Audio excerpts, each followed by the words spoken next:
왜 가장 유능하고 가장 책임감 강한 남자들이 종종 보이지 않는 적에게 가장 크게 고통받을까요? 이상한 질문처럼 들릴 수 있습니다. 하지만 이것은 우리 시대의 역설입니다. 당신은 목표를 성취하고 경력을 쌓고 겉보기에는 모든 것을 통제하고 있습니다. 그러나 그 모든 것 아래 조용한 경보음이 끊임없이 울리고 있습니다. 원인을 알 수 없는 불안감, 설명할 수 없는 피로감, 성공의 정점에서조차 느껴지는 공허함. 우리는 이것을 조용한 불안이라 부릅니다.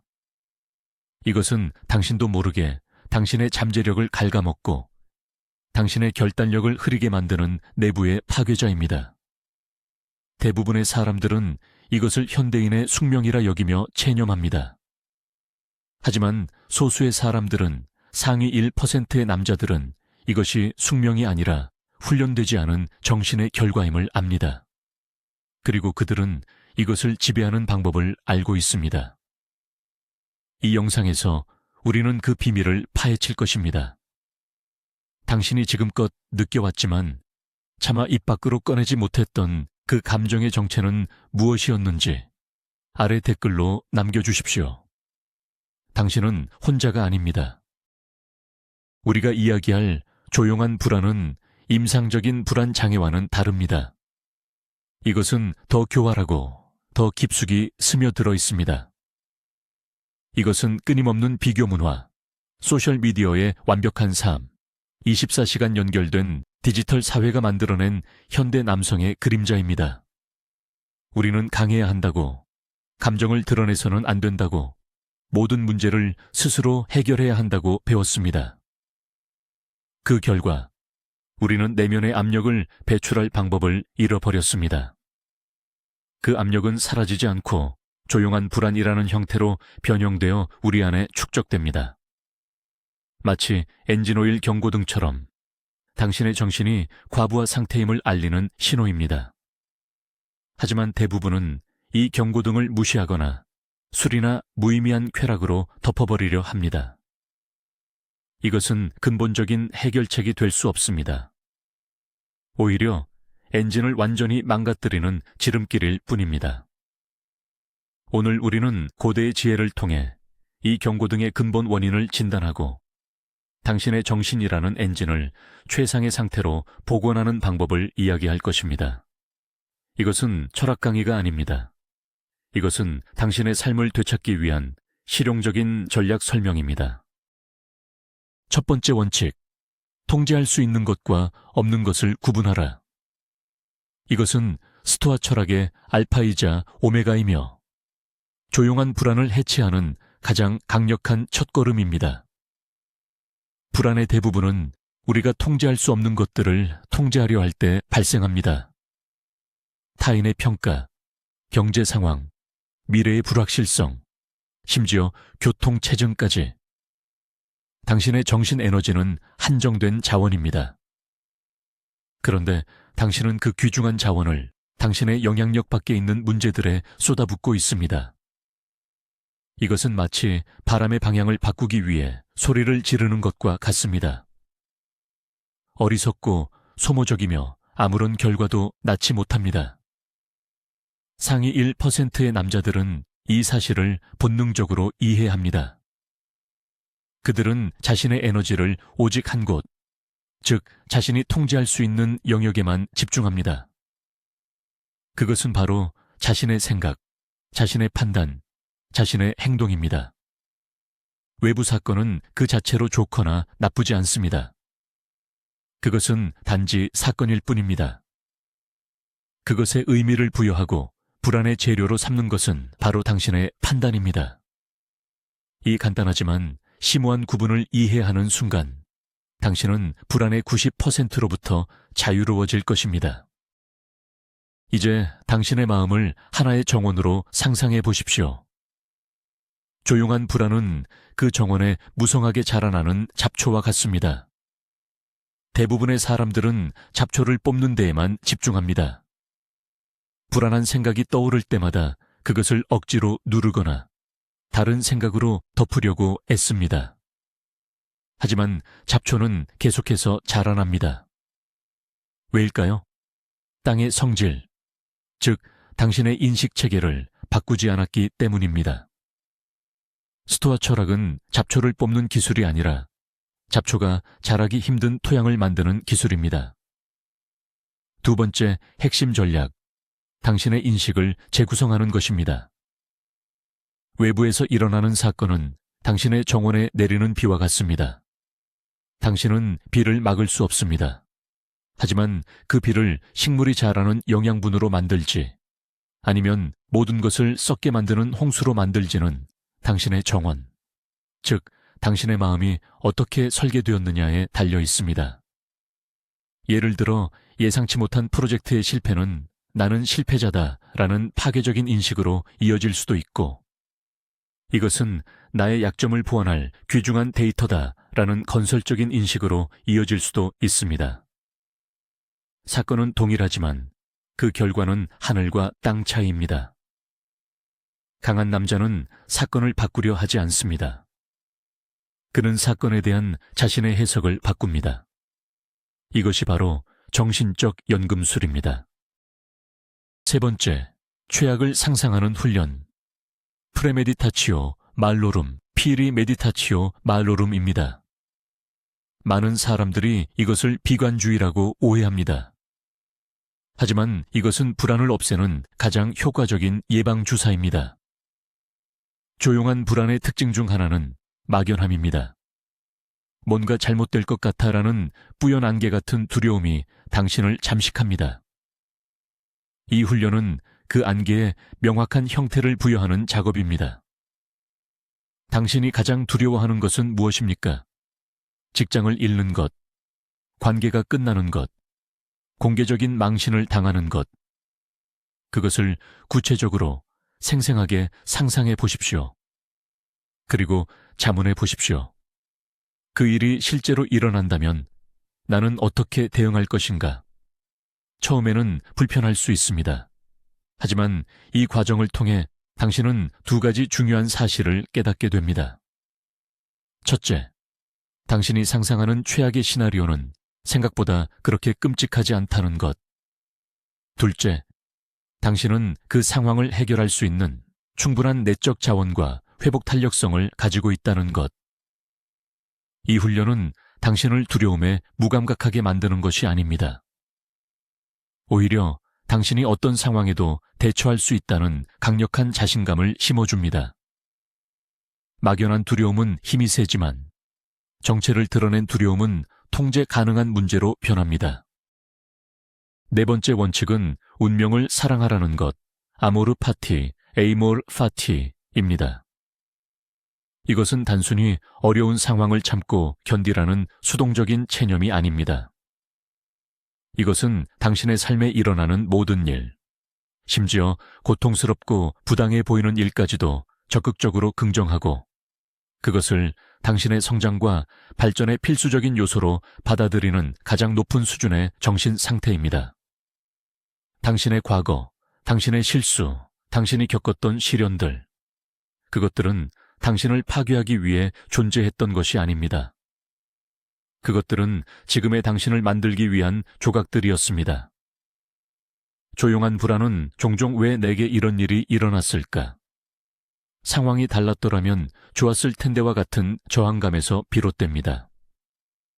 이것은 현실과의 싸움이며 당신은 이 싸움에서 결코 이길 수 없습니다. 아모르 파티는 이 무의미한 전쟁을 멈추고 현실과 동맹을 맺는 것입니다. 당신이 바꿀 수 없는 과거에 대한 후회, 통제할 수 없는 미래에 대한 불안을 모두 내려놓고 오직 현재의 순간에 주어진 것을 온전히 받아들이십시오. 그리고 그것을 사랑하십시오.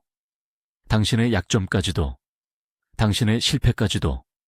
그것들이 바로 당신이라는 걸작을 만드는 유일무이한 재료이기 때문입니다. 이 경지에 이른 남자는 외부의 어떤 공격에도 흔들리지 않는 내면의 평화를 얻게 됩니다. 다섯 번째, 당신 내면의 요새를 구축하는 것입니다. 스토아 철학자들은 우리의 마음을 외부의 혼돈으로부터 우리를 보호하는 성체, 즉 내면의 요새, 인너 시타델에 비유했습니다. 이 요새는 당신이 태어날 때부터 가지고 있는 것입니다.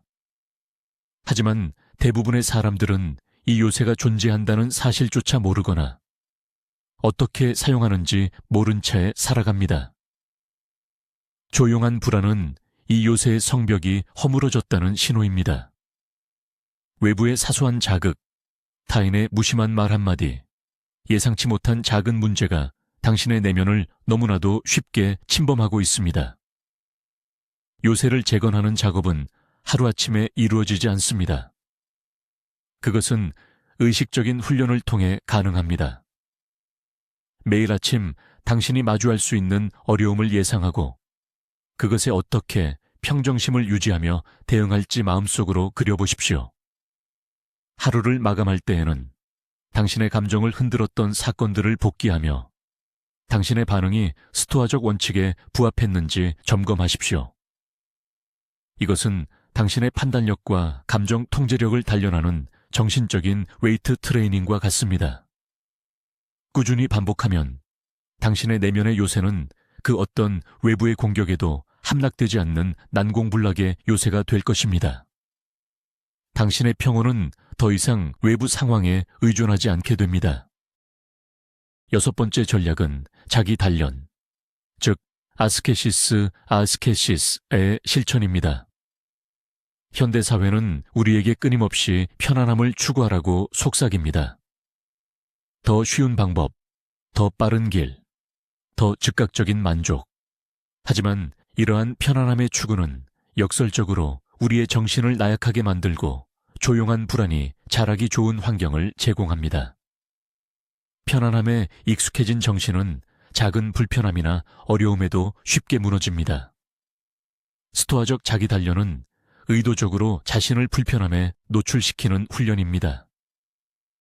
예를 들어 하루쯤 일부러 금식을 해보거나 추운 날씨에 가벼운 옷차림으로 짧은 거리를 걸어보거나 평소 사용하는 엘리베이터 대신 계단을 이용하는 것과 같은 작은 실천들입니다. 이 훈련의 목적은 고통을 즐기는 것이 아닙니다. 이것은 당신의 의지력을 강화하고 당신이 생각보다 훨씬 더 많은 것을 견딜 수 있다는 사실을 몸소 체험하게 하는 것입니다. 스스로 선택한 작은 불편함들을 극복하는 경험이 쌓이면 당신은 삶이 던지는 예기치 않은 큰 어려움 앞에서도 당황하지 않는 담대함을 갖게 됩니다. 강한 정신은 안락한 소파가 아니라 거친 훈련장에서 만들어집니다. 7번째, 타인의 의견이라는 감옥에서 탈출하는 것입니다. 조용한 불안의 상당 부분은 타인의 시선과 평가에 대한 두려움에서 기인합니다. 남들이 나를 어떻게 생각할까? 내가 실패하면 비웃지 않을까? 이러한 생각들은 보이지 않는 사슬이 되어 당신의 행동을 제약하고 당신의 정신을 갉아먹습니다. 스토아 철학은 이 문제에 대해 아주 명확한 해답을 제시합니다. 타인의 의견은 당신이 통제할 수 있는 영역 밖에 있다는 것입니다. 당신이 아무리 훌륭한 일을 하고 아무리 선한 의도를 가져도 누군가는 당신을 비난하고 오해할 것입니다. 그것은 그들의 인식의 문제이지 당신의 가치의 문제가 아닙니다. 당신의 가치는 오직 당신의 인격과 행동에 의해서만 결정됩니다. 타인의 칭찬에 우쭐해야 하지 않고 타인의 비난에 상처받지 않는 경지에 이르러야 합니다. 이것은 오만함과는 다릅니다. 이것은 당신의 자존감을 외부에 위탁하지 않고 오롯이 당신 내면에 두는 정신적 독립선언입니다. 당신이 진정으로 추구해야 할 것은 타인의 인정이 아니라 당신 자신의 올바른 판단과 덕 있는 행동뿐입니다. 이 사실을 깨닫는 순간 당신을 올가매던 수많은 사슬들이 끊어지는 것을 느끼게 될 것입니다. 8번째, 죽음을 기억하라는 강력한 경고. 메멘토 모리입니다. 이것은 삶을 우울하게 만드는 허무주의가 아닙니다. 오히려 삶을 가장 강렬하고 의미 있게 만드는 기폭제입니다. 우리는 마치 영원히 살 것처럼 행동합니다. 사소한 일에 분노하고 중요하지 않은 문제에 시간을 낭비하며 언젠가 하겠다고 중요한 결정을 미룹니다. 조용한 불안은 종종 이렇게 초점을 잃어버린 삶에서 비롯됩니다. 메멘토 모리는 당신의 유한한 삶에 명확한 마감일을 설정해 줍니다. 만약 오늘이 내 인생의 마지막 날이라면 나는 지금 하고 있는 일을 계속할 것인가? 이 질문을 매일 스스로에게 던져보십시오. 이 질문은 당신의 삶에서 불필요한 것들을 솎아내고 진정으로 중요한 것에 집중하게 만드는 강력한 필터가 됩니다. 죽음에 대한 인식은 우리를 두렵게 하는 것이 아니라 오히려 우리를 자유롭게 합니다. 타인의 시선, 사소한 모욕, 작은 실패들이 죽음이라는 거대한 관점 앞에서는 얼마나 하찮은 것인지 깨닫게 됩니다. 당신에게 주어진 시간은 한정되어 있습니다. 그 시간을 불안과 후회로 채울 것인가, 아니면 의미와 목적, 그리고 용기로 채울 것인가는 오직 당신의 선택에 달려 있습니다. 9번째 원칙은 감정에 대한 오해를 바로잡는 것입니다. 많은 사람들이 스토아 철학을 감정이 메마른 냉혈한의 철학이라고 생각합니다. 이것은 가장 큰 오해 중 하나입니다. 스토아는 감정을 없애라고 말하지 않습니다. 스토아는 감정의 노예가 되지 말라고 말합니다. 분노, 슬픔, 두려움과 같은 감정들은 그 자체로 나쁜 것이 아닙니다. 그것들은 외부 자극에 대한 자연스러운 초기 반응, 즉 일종의 정보 신호입니다. 문제는 우리가 이 초기 신호에 판단을 더하면서부터 시작됩니다. 예를 들어 누군가 당신을 모욕했을 때 순간적으로 불쾌한 감정이 드는 것은 자연스러운 일입니다. 하지만 여기에 이것은 참을 수 없는 일이다. 나는 반드시 복수해야 한다와 같은 이성적인 동의, 즉 판단이 더해지면 단순한 불쾌감은 당신을 지배하는 파괴적인 분노로 발전합니다. 강한 남자는 감정을 느끼지 않는 사람이 아닙니다. 그는 감정이 발생했음을 인지하되 그것에 성급하게 동의하지 않고 한 걸음 물러서서 관찰하고 분석할 수 있는 사람입니다. 그는 감정이라는 파도에 휩쓸리는 조각배가 아니라 파도를 관망하며 항로를 결정하는 선장입니다.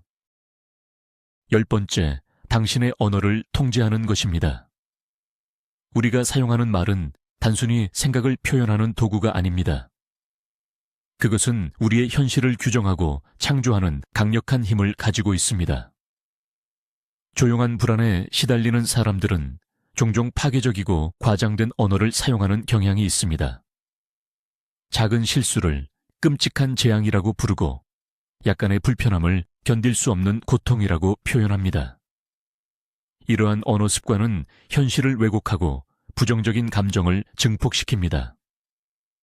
스토아 철학자들은 객관적이고 가치 판단이 배제된 언어를 사용할 것을 강조했습니다.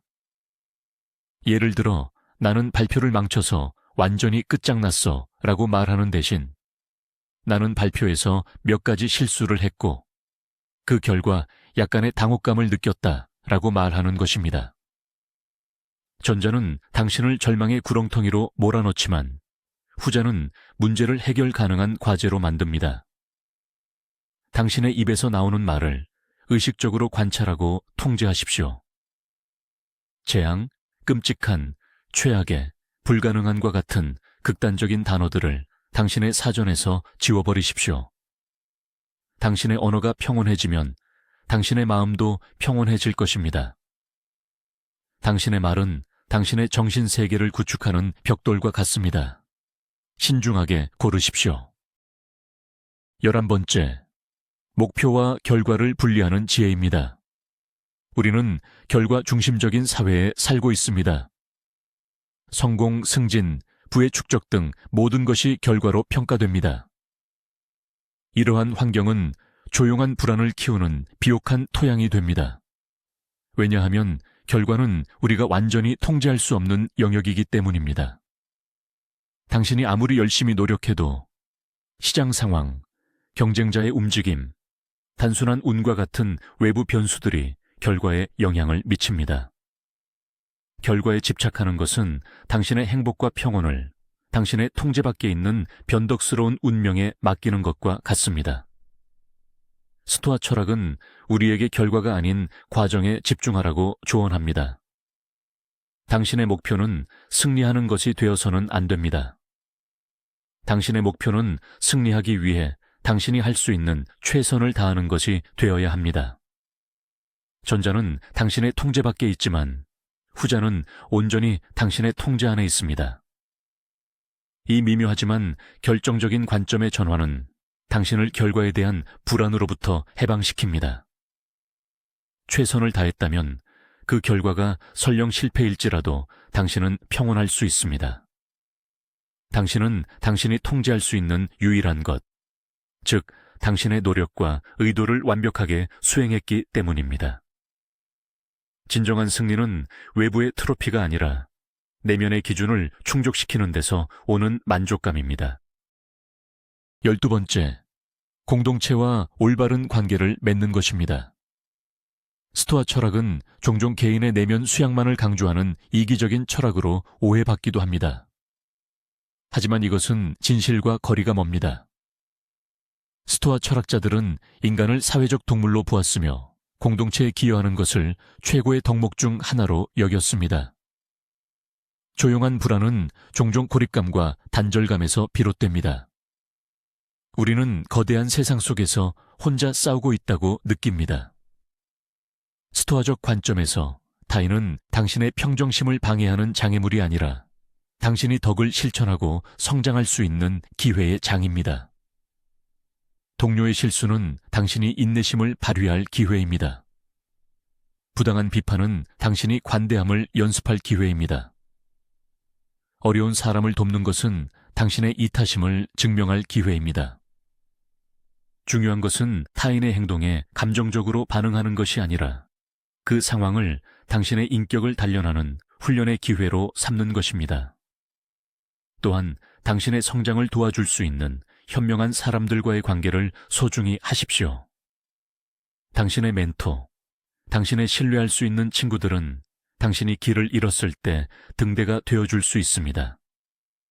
당신은 혼자가 아닙니다. 당신은 더 큰 전체의 일부입니다. 13번째, 아침과 저녁의 의식을 활용하는 것입니다. 하루를 어떻게 시작하고 어떻게 마무리하는지는 그날 전체의 질, 나아가 당신 인생 전체의 방향을 결정합니다. 조용한 불안은 종종 무의식적이고 혼란스러운 삶의 패턴 속에서 자라납니다. 스토아 철학자들은 하루의 시작과 끝에 자신을 성찰하는 시간을 가질 것을 강력히 권장했습니다. 아침에는 눈을 뜨자마자 스마트폰을 확인하는 대신 잠시 고요히 앉아 그날 마주칠 수 있는 어려움과 도전들을 예상해 보십시오. 그리고 그 상황들 속에서 어떻게 침착함과 이성을 유지하며 스토아적 덕목을 실천할 것인지 다짐하십시오. 이것은 하루를 위한 정신적 갑옷을 입는 것과 같습니다. 저녁에는 잠자리에 들기 전 하루 동안의 당신의 행동을 되돌아보십시오. 오늘 나는 어떤 잘못을 저질렀는가? 어떤 일을 잘 해냈는가? 어떤 점에서 더 나아질 수 있었는가?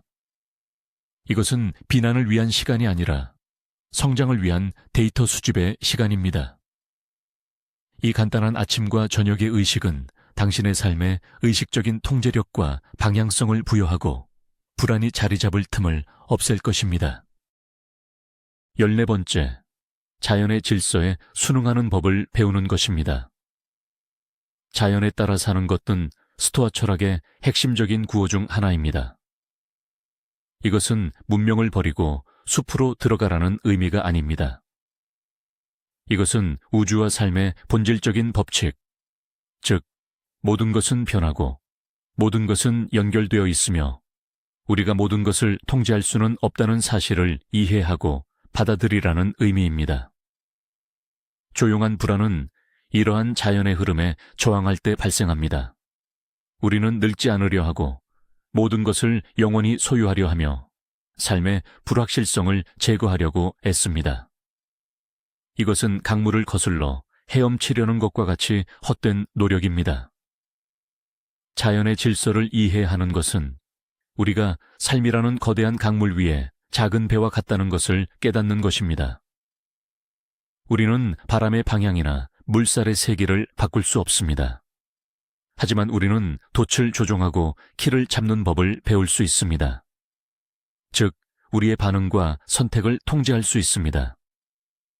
삶의 예측 불가능성을 불안의 원천이 아니라 당연한 현실로 받아들이십시오. 당신은 변화의 파도 위에서 춤을 추는 법을 배울 수 있습니다. 이것이 바로 자연과 조화롭게 사는 삶입니다. 15번째, 쾌락과 고통을 올바르게 이해하는 것입니다. 현대사회는 우리에게 쾌락은 좋은 것이고 고통은 나쁜 것이라고 가르칩니다. 그래서 우리는 필사적으로 쾌락을 좇고 고통을 피하려고 합니다. 이 이분법적인 사고방식은 조용한 불안의 주된 원인 중 하나입니다. 쾌락에 대한 끊임없는 갈망은 우리를 중독과 공허함으로 이끌고 고통에 대한 두려움은 우리를 나약하고 회피적인 인간으로 만듭니다. 스토아 철학은 쾌락과 고통 그 자체는 좋지도 나쁘지도 않은 무관심한 것들 indifference이라고 가르칩니다. 진정으로 중요한 것은 쾌락과 고통에 어떻게 반응하는가, 즉 그것들을 어떻게 사용하는가에 있습니다. 쾌락을 절제하고 현명하게 사용할 때 그것은 삶의 활력소가 될 수 있지만 그것에 종속되면 당신은 노예가 됩니다. 고통은 피해야 할 악이 아니라 당신의 인내심, 용기, 그리고 회복 탄력성을 시험하고 단련할 수 있는 최고의 기회입니다.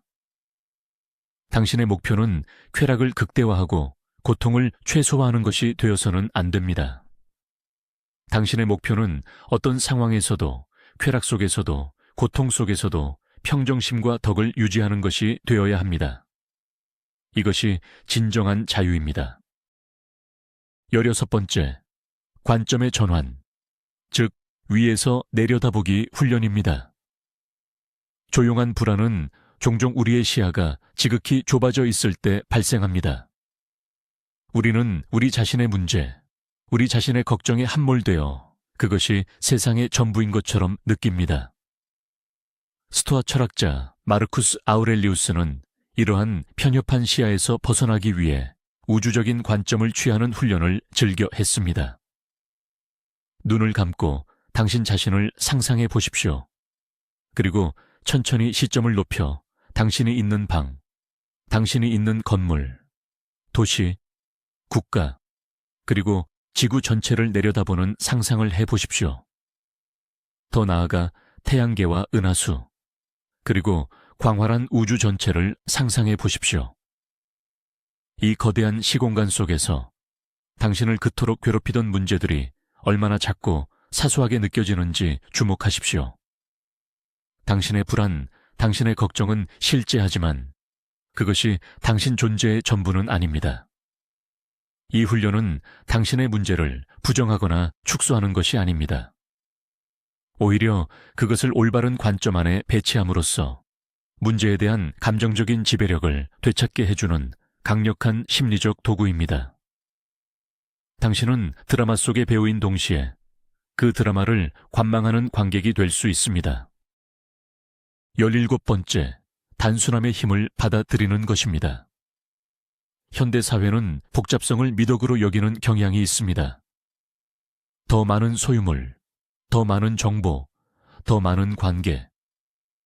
하지만 이러한 과잉은 종종 우리의 정신을 산만하게 하고 조용한 불안의 온상이 됩니다. 우리의 정신적 에너지는 한정되어 있는데 너무 많은 것들에 분산되어 있기 때문입니다. 스토아 철학은 본질적인 것에 집중하는 단순한 삶을 강조했습니다.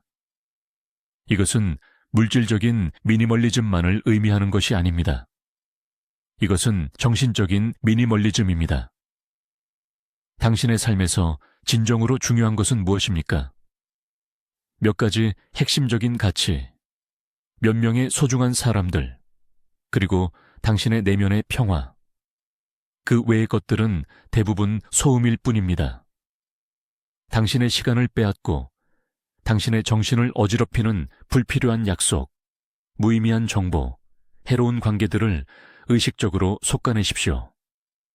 옷장을 정리하듯 당신의 삶을 정리하십시오. 소유물이 적을수록 잃을 것에 대한 두려움도 줄어듭니다. 관계가 단순할수록 더 깊은 유대를 맺을 수 있습니다. 집중할 목표가 명확할수록 당신의 에너지는 강력해집니다. 단순함은 나약함이 아니라 가장 정제된 형태의 힘입니다. 18번째, 행동 편향, 액션 바이어스의 함정을 경계하는 것입니다. 불안을 느낄 때 우리는 무엇이든 해야 한다는 강박에 사로잡히곤 합니다. 이것이 바로 행동 편향입니다. 우리는 가만히 있는 것을 무능력이나 패배로 여기고 성급하게 행동에 나섭니다. 하지만 종종 최선의 행동은 아무것도 하지 않는 것일 수 있습니다. 조용한 불안은 종종 우리에게 잘못된 신호를 보냅니다. 상황을 더 나쁘게 만들 수 있는 충동적인 결정을 내리게 하거나 불필요한 갈등을 일으키게 만듭니다. 스토아 철학은 행동하기 전에 잠시 멈추고 숙고하고 판단할 것을 강조합니다. 어떤 상황에 직면했을 때 즉각적으로 반응하지 마십시오. 당신의 초기 감정과 충동을 관찰하되 그것에 따라 행동하지는 마십시오. 스스로에게 물어보십시오. 이 상황에서 가장 이성적이고 현명한 행동은 무엇인가? 나의 원칙에 부합하는 행동은 무엇인가? 때로는 기다리는 것이 가장 용감한 행동일 수 있습니다. 침묵을 지키는 것이 가장 강력한 발언일 수 있습니다. 진정한 힘은 항상 무언가를 하는 데서 나오는 것이 아니라 언제 행동하고 언제 멈춰야 하는지를 아는 지혜에서 나옵니다. 19번째, 당신만의 내면의 스승, 즉 이상적인 현자를 마음에 두는 것입니다. 우리는 살아가면서 수많은 선택의 기로에 놓입니다. 이럴 때 어떻게 행동해야 할지 막막하고 불안할 때가 많습니다. 스토아 철학자 세네카는 이러한 순간에 우리에게 영감을 줄 수 있는 롤모델, 즉 덕의 수호자를 마음속에 두라고 조언했습니다. 당신이 가장 존경하는 인물을 떠올려 보십시오. 그가 역사적 인물이든 소설 속 인물이든 혹은 당신 주변의 사람이든 상관없습니다. 중요한 것은 그가 당신이 추구하는 용기, 지혜, 절제, 정의와 같은 덕목을 구현한 인물이어야 한다는 것입니다. 어려운 결정에 직면했을 때 스스로에게 물어보십시오. 만약 그 사람이라면 이 상황에서 어떻게 행동했을까? 이 질문은 당신을 개인적인 감정과 편견에서 벗어나 더 높고 객관적인 관점에서 문제를 바라보게 도와줍니다. 이 내면의 스승은 당신이 나약해지려 할 때 당신을 꾸짖고 당신이 옳은 길을 갈 때 당신을 격려하는 보이지 않는 멘토가 되어줄 것입니다. 당신은 더 이상 혼자서 모든 짐을 짊어질 필요가 없습니다. 당신의 마음속에는 이미 가장 위대한 조언자가 함께하고 있습니다. 마지막 20번째, 이 모든 지식을 실천으로 옮기는 것입니다. 이 영상을 보고 스토아 철학에 대한 책을 수십 권 읽는다고 해도 당신의 삶은 단 1mm도 변하지 않을 것입니다. 지식은 그것이 행동으로 옮겨질 때만 힘을 갖습니다. 조용한 불안은 생각만으로는 결코 극복할 수 없습니다. 그것은 일상 속에서의 꾸준한 훈련과 실천을 통해서만 다스려질 수 있습니다. 오늘 배운 20가지 원칙 중에서 단 하나라도 좋습니다. 지금 당장 당신의 삶에 적용할 수 있는 가장 작고 구체적인 행동 하나를 선택하십시오. 예를 들어, 오늘 하루 동안 타인에 대한 불평을 단 한 번도 하지 않겠다고 다짐하거나 저녁에 5분 동안 당신의 하루를 성찰하는 시간을 갖는 것입니다.